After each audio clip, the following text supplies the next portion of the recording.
Desde La Habana reciba nuestros saludos. Soy Evelyn Delgado y ya le presento las principales noticias de la jornada. En titulares. Canciller cubano manifestó que por primera vez el gobierno de Estados Unidos formalizó un ofrecimiento de ayuda a Cuba valorado en $100 millones. Sin embargo, el bloqueo continúa.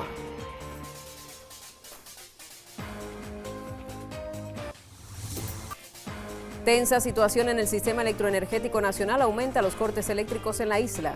Ministro de Energía y Minas actualizó sobre las estrategias para soluciones a corto plazo.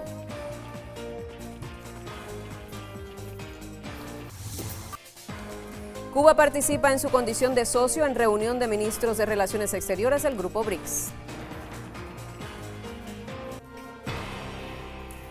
Vamos ya con las informaciones. El ministro de Relaciones Exteriores de Cuba, Bruno Rodríguez Parrilla, manifestó que por vez primera el gobierno de Estados Unidos formalizó de manera pública y mediante un comunicado del Departamento de Estado un ofrecimiento de ayuda a Cuba valorado en $100 millones. A través de su perfil en la red social X, el canciller antillano expresó que sigue sin aclararse si será ayuda en efectivo o material y si se destinará a las necesidades más urgentes del momento para el pueblo, dígase combustibles, alimentos y medicinas. De todas maneras, aún tomando en cuenta la incongruencia de la aparente generosidad de parte de quien somete al pueblo cubano a un castigo colectivo por medio de la guerra económica, el gobierno de la mayor de las Antillas no tiene como práctica rechazar ayuda extranjera que se ofrezca de buena fe y con fines genuinos de cooperación, ya sea bilateral o multilateral, afirmó así Rodríguez Parrilla. Asimismo, comentó que tampoco se tienen inconvenientes en trabajar con la Iglesia Católica, con cuyo esfuerzo de cooperación tiene una experiencia larga y positiva de labor conjunta. Estamos dispuestos a escuchar las características del ofrecimiento y la manera en que se materializaría. Esperamos que sea libre de maniobras políticas e intentos de aprovechar las carencias y el dolor de un pueblo bajo asedio, agregó Parrilla. En tanto, aseveró que la mejor ayuda que en este y en cualquier momento podría dar el gobierno de Estados Unidos al pueblo cubano es desescalar las medidas del bloqueo energético, económico, comercial y financiero recrudecido como nunca antes en los últimos meses, lo cual afecta severamente a todos los sectores de la economía y sociedad cubanas. Por otra parte, autoridades de Cuba han descrito como particularmente tensa la situación del sistema electroenergético nacional, SEN por sus siglas, en los últimos días por la escasez de combustible, debido al cerco energético impuesto por Estados Unidos. Este jueves, la Unión Eléctrica informó de una desconexión parcial del SEN desde las provincias de Ciego de Ávila hasta Guantánamo a las 6:09 de la mañana. Asimismo, se conoció del proceso gradual de restablecimiento de la zona afectada por esta caída parcial del sistema eléctrico y de la reconexión de las provincias desde Ciego de Ávila hasta Holguín. Además, las autoridades informaron que en horas de la madrugada se produjo la salida imprevista de la central termoeléctrica Antonio Guiteras en la occidental provincia de Matanzas, la de mayor capacidad de generación en el país caribeño. Mediante una nota, la Unión Eléctrica se refirió también a la salida por emergencia de la unidad 1 de las centrales Santa Cruz, la unidad 4 de la de Cienfuegos y los motores del emplazamiento de Moa. No obstante, informaron que en las próximas horas se prevé la entrada de algunas de estas unidades, pero que aún se pronostica un considerable déficit de generación de unos 2.204 megawatts para este jueves en el horario de máxima demanda. El ministro de Energía y Minas de la República de Cuba compareció ante la prensa a propósito de la tensa situación del sistema electroenergético nacional. El panorama se agudiza por la persecución energética del gobierno estadounidense y las presiones sobre países que pueden suministrar combustibles a la nación antillana. Escuchemos un fragmento. Esta afectación del combustible nos ha quitado más de 1.500 megawatts de disponibilidad de generación. Entonces, mientras menos tenemos disponibilidad de generación, cualquier afectación se magnifica, se siente más todavía, porque menos reserva tenemos. Y es lo que estamos viviendo en estos días. Esta situación que describió el ministro incide directamente en la vida de la población, la cual se afecta con largas horas de apagón y aprecia limitaciones en sus actividades diarias. Así lo reconocieron autoridades de la empresa eléctrica. La periodista Esther Lilian González nos presenta algunas declaraciones. En reunión de trabajo, Marrero Cruz y las principales autoridades de la capital indicaron revisar la rotación de los bloques, analizar los circuitos no apagables y darle solución con mayor prontitud a las averías. En esa tarea estamos muy enfrascados, hay todavía mucha inconformidad de la población con ese tema que la estamos analizando de manera priorizada. Este fenómeno del apagón con horarios tan prolongados genera muchos problemas técnicos a partir de que en el momento que van a tener servicio las personas hay un índice de coincidencia de la entrada de carga que genera sobreconsumo, genera muchos transformadores dañados, genera mucha cantidad de interrupciones, que la cual nos pone una contingencia superior que no es solo la del apagón. Y esa es la estrategia fundamental en la que estamos trabajando ahora para tratar de minimizar esos tiempos de interrupciones por la avería, una vez que se cierre el circuito después de largas horas de apagón. Las energías limpias, lo explicaba el ministro de Energía, son una herramienta importante en la transición energética a la que queremos llegar. Sin embargo, hoy, y producto a la propia fragilidad del resto del sistema eléctrico, se utilizan con limitaciones. Esto tiene una solución a corto plazo y así lo detalló De La O Levy. Como explicamos en otra ocasión, nosotros tenemos más de 1.300 megawatts ya instalados en el país, pero tenemos que regularlo porque el resto del sistema está tan débil que la participación de la energía renovable se va por encima del 50% y como sabemos, y ya nuestro pueblo lo sabe, la energía solar fotovoltaica fluctúa con la nubosidad, fluctúa con la lluvia en las provincias, las condiciones climáticas, y entonces eso hay que regularlo por la debilidad que tiene el resto. Si hubiera más fortaleza en el resto del sistema, bueno, se pudiera utilizar mucha más potencia solar fotovoltaica. Eso tiene una solución, porque ahí inmediatamente surge la pregunta, bueno, si vamos a continuar con el sistema débil, entonces la inversión del solar fotovoltaico siempre va a estar limitada. No está limitada. Estamos en la fase final ya, está la asistencia técnica trabajando, está en la fase final de los emplazamientos grandes de baterías, de acumulación de baterías, que es para resolver este problema, de poder estabilizar el sistema electroenergético nacional y poder, como decimos vulgarmente, soltar los parques a su máxima potencia para que entreguen todo lo que las condiciones climáticas lo permitan. Hubo días de más de 900 megawatts, hoy estamos promediando 580, es decir, lo tenemos muy limitado y hemos seguido instalando parques, inaugurando parques solares fotovoltaicos.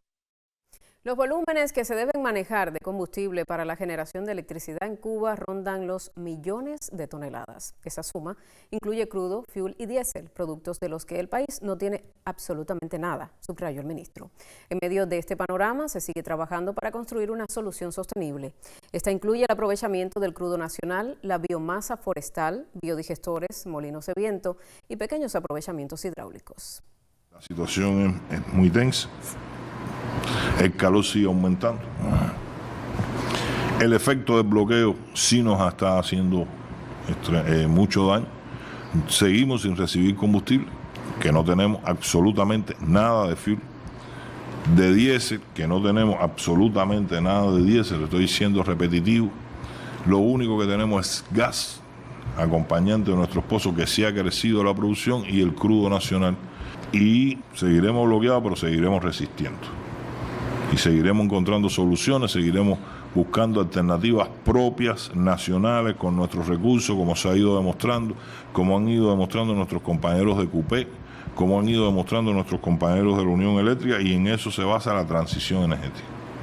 La transición energética es buscar alternativas energéticas, ya no solo de electricidad, alternativas energéticas para la cocción de alimentos, para la generación de electricidad, para la transportación, para todo, que en la vida la energía transversaliza a todo, buscar soluciones propias y alternativas nacionales que podamos ser sostenibles, y hay una estrategia diseñada, se ha venido explicando, se ha venido avanzando. En estos momentos los municipios, cada uno de los municipios está desarrollando su estrategia municipal de soberanía energética con todos los recursos que tiene internamente.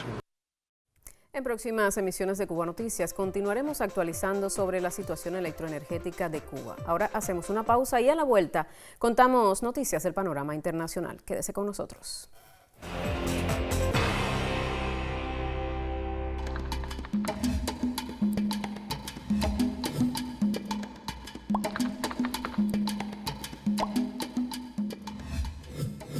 Sí hay bloqueo, sí se ha recrudecido, sí nos enfrentamos a una guerra económica, sí nos desprecian, sí nos intoxican vulgarmente, obscenamente y cargados de odio en las redes sociales.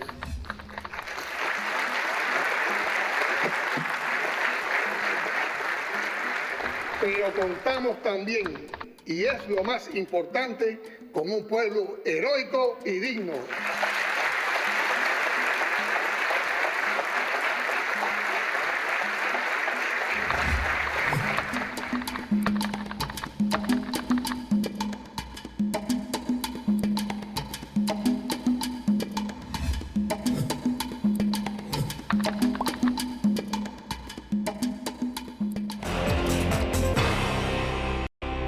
De vuelta avanzamos con otros temas. Con el lema Construyendo para la Resiliencia, la Innovación, la Cooperación y la Sostenibilidad, sesiona este jueves y mañana viernes en la India la reunión de ministros de Relaciones Exteriores de los BRICS en su 18ª edición.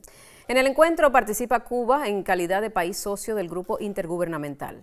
En su cuenta en la red social X, el canciller de Cuba, Bruno Rodríguez Parrilla, informó que en el encuentro denunció la amenaza de una agresión militar directa de Estados Unidos y los efectos del bloqueo brutal a los suministros de combustible, en lo que constituye una creciente amenaza a la paz y la seguridad internacionales y a un quebrantamiento del derecho internacional y las reglas universalmente aceptadas del comercio internacional y la libertad de navegación. En la cita, el ministro cubano de Relaciones Exteriores destacó también que el excluyente orden internacional actual ha sido prácticamente destruido por el intento de Estados Unidos de hacerlo otra vez unipolar. La víspera, Bruno Rodríguez arribó a la nación asiática y a su llegada a Nueva Delhi, el jefe de la diplomacia cubana fue recibido por el director de la División América Central y el Caribe de la Cancillería India, Vinay Kumar. La cita de cancilleres del BRICS tiene como particularidad especial que se desarrolla en un año en el que el grupo celebra 2 décadas de existencia y busca consolidarse como un actor indispensable en la escena internacional.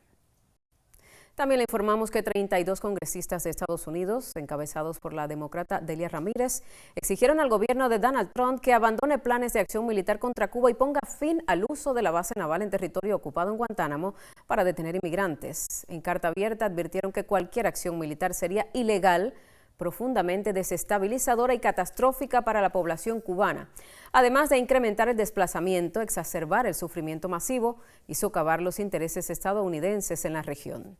Por su parte, la Asociación Humanitaria Italiana Semi de Paz impulsa su campaña Cuba en el Corazón, en apoyo solidario al pueblo de la Mayor de las Antillas, que enfrenta un recrudecido bloqueo económico y amenazas bélicas de Estados Unidos. Dicha acción consiste en la recaudación de fondos y donaciones como resultado de un esfuerzo que cuenta con un amplio respaldo por parte de diversas organizaciones políticas, sociales y estudiantiles. Mientras, instituciones políticas y sindicales, asociaciones de solidaridad y cubanos residentes en Francia abordaron nuevas acciones de respaldo a la isla frente al recrudecimiento del bloqueo estadounidense y las amenazas de intervención militar. En tanto, organizaciones solidarias con Cuba en El Salvador también expresaron su respaldo inquebrantable al pueblo y gobierno del país caribeño, al tiempo que condenaron enérgicamente el brutal bloqueo económico, comercial y financiero impuesto por Estados Unidos al país. Frente al desafiante escenario del país caracterizado por el recrudecimiento del bloqueo, el cerco energético imperial y los impactos de las órdenes ejecutivas impuestas por el presidente de los Estados Unidos, el Consejo de Estado evaluó la implementación del Programa Económico y Social del Gobierno para el año 2026. Durante su sesión ordinaria encabezada por su presidente Esteban Lazo Hernández y con la participación por videoconferencia del primer secretario del Comité Central del Partido y presidente de la República, Miguel Díaz-Canel Bermúdez, y del primer ministro Manuel Marrero Cruz. Con los detalles, la periodista Isabel Díaz González. En sesión ordinaria desarrollada este miércoles, encabezada por su presidente Esteban Lazo Hernández y con la participación del primer secretario del Comité Central del Partido y presidente de la República, Miguel Díaz-Canel Bermúdez, y del primer ministro Manuel Marrero Cruz, se informó que las acciones principales se han centrado en actividades de preparación para la defensa y el orden interior, la actualización de las directivas de gobierno para enfrentar el desabastecimiento de combustibles y en la implementación de políticas priorizadas como el redimensionamiento de la Administración Central del Estado, la descentralización de competencias, entre otras prioridades. El jefe de gobierno cubano destacó que en este momento tenemos que elevar la exigencia en la implementación del programa y en las directivas del gobierno. Tras esa detallada presentación, Esteban Lazo insistió en la relevancia de la participación popular y de su materialización con unidad e integralidad en la comunidad, donde será esencial la implementación del movimiento popular participativo Mi Barrio por la Patria. En el debate de este tema, los viceprimeros ministros Inés María Chambanguau y Eduardo Martínez Díaz informaron sobre la implementación del Objetivo General número 7, consolidar y desarrollar las políticas sociales, garantizando la protección a personas, familias, hogares y comunidades en situación de vulnerabilidad. El Objetivo General número 7 del Programa Económico y Social del Gobierno, para su cumplimiento se definieron 25 objetivos específicos que tienen... Para medir su cumplimiento tienen establecidos 68 indicadores y metas. Asimismo, se profundizó en la política de la niñez, adolescencias y juventudes y en la implementación del Código, la política para la atención a la dinámica demográfica, acciones del Programa Nacional para el Adelanto de las Mujeres y de la Estrategia Integral para la Violencia de Género. El alcance de este objetivo incluye los temas más trascendentales que respaldan las conquistas sociales de la revolución. De ahí que las comisiones permanentes de trabajo definieron para su atención y evaluación los objetivos específicos que preservan las principales prioridades del país en este aspecto. En la jornada, los miembros del Consejo de Estado examinaron y debatieron el informe sobre la marcha de la ejecución de la Ley número 181 del Presupuesto del Estado para el año 2026, presentado por el ministro de Finanzas y Precios, Vladimir Regueiro Ale. Posteriormente, se constataron además los resultados del ejercicio de control y fiscalización efectuado a la Aduana General de la República, dispuesto por el Consejo de Estado el 29 de enero del año 2025.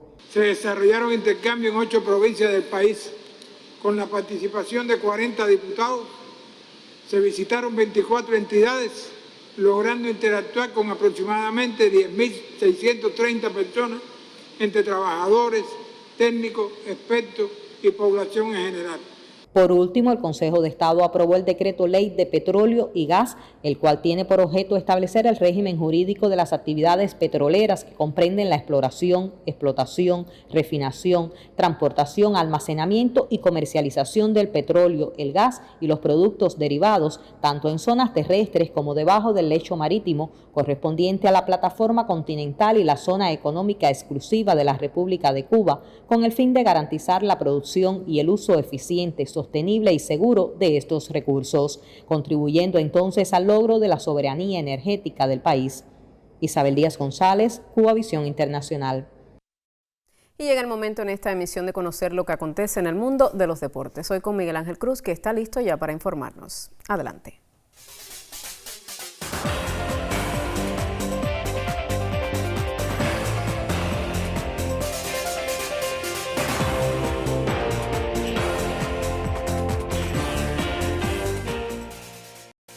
Muchísimas gracias, Evelyn. El saludo para ti, también para los que están con nosotros. Ya comienza la información deportiva y vamos a actualizar sobre los resultados de la Liga Élite del Béisbol Cubano, que vive día de jornadas doble en el caso de los partidos de Las Tunas y Mayabeque, que ya terminó su primer enfrentamiento en esta jornada. Ganó la selección de Mayabeque 5 carreras por 1 con 9 hits para cada uno de los conjuntos. Venció Héctor Bermúdez como lanzador 2-0.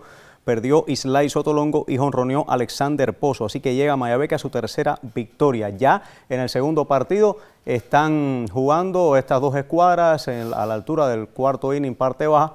Las Tunas va derrotando a Mayabeque 4 carreras por 0, conteo de 2-2. Así que esta es la actualización en cuanto a este encuentro. La otra subserie que no se pudo desarrollar debido a las malas condiciones del estadio 26 de julio entre las nóminas de Matanzas y Artemisa. Se espera a que se pueda reanudar el partido de la jornada, si así las condiciones lo permiten. Nosotros vamos a continuar con otras informaciones relacionadas con el béisbol, porque el lanzador derecho capitalino Fran Herrera mantiene un buen promedio de ponches en la Liga Italiana de Béisbol. El colega Eduardo Marrero recogió sus impresiones sobre la actuación en esa Liga de Europa. Este es el tercer año consecutivo que estoy aquí en la Liga Italiana, el primer año y en la Serie A Gol, en la serie de máximo nivel aquí en el país. Afortunadamente las cosas ha ido bien, me ha adaptado muy bien a la dinámica del grupo. Es un equipo bien joven, pero con mucha ambición, con muchas ganas de seguir en este máximo nivel de la categoría. Ellos el año pasado jugaron en una categoría inferior, pero por primera vez en su historia están jugando en la máxima categoría del béisbol italiano. Desde el punto de vista particular me he sentido bien. He estado apoyando siempre a la dinámica del grupo. Afortunadamente las cosas desde el punto de vista deportivo ha ido avanzando muy bien en este caso. La semana pasada tuve la responsabilidad de abrir un juego aquí, producto que Eriel Carrillo, el lanzador de Villa Clara, que es el lanzador que abre juegos aquí en el equipo, estuvo complicaciones de gripe, enfermedades en este caso, y bueno, tuve que asumir esa responsabilidad. Pero bueno, ya he regresado al rol mío habitual, que es relevista, en el rol donde me siento cómodo, donde he estado la mayoría del tiempo de mi carrera. Y bueno, afortunadamente las cosas, como te decía, han ido fluyendo. Un saludo a todos y espero que todo vaya bien. Esperemos vernos pronto allá en Cuba para seguir defendiendo siempre los colores de los industriales. Saludos a todos. Ahora terminamos con canotaje. Yarislady Cirilo Gignoli y Francesca López compiten entre este viernes y el domingo 17 de mayo en la Copa del Mundo de Brandenburgo, Alemania. Las reinas hacen apenas unos días de la canoa doble a 200 metros en la parada de Szeged, Hungría. Intentarán reeditar ese y otros destacados desempeños. Punto final a la información deportiva. Evelyn, seguimos contigo. Gracias, Miguel Ángel. Segunda pausa en esta emisión de Cuba Noticias. En breve estamos de regreso con informaciones culturales. Mantenga la sintonía.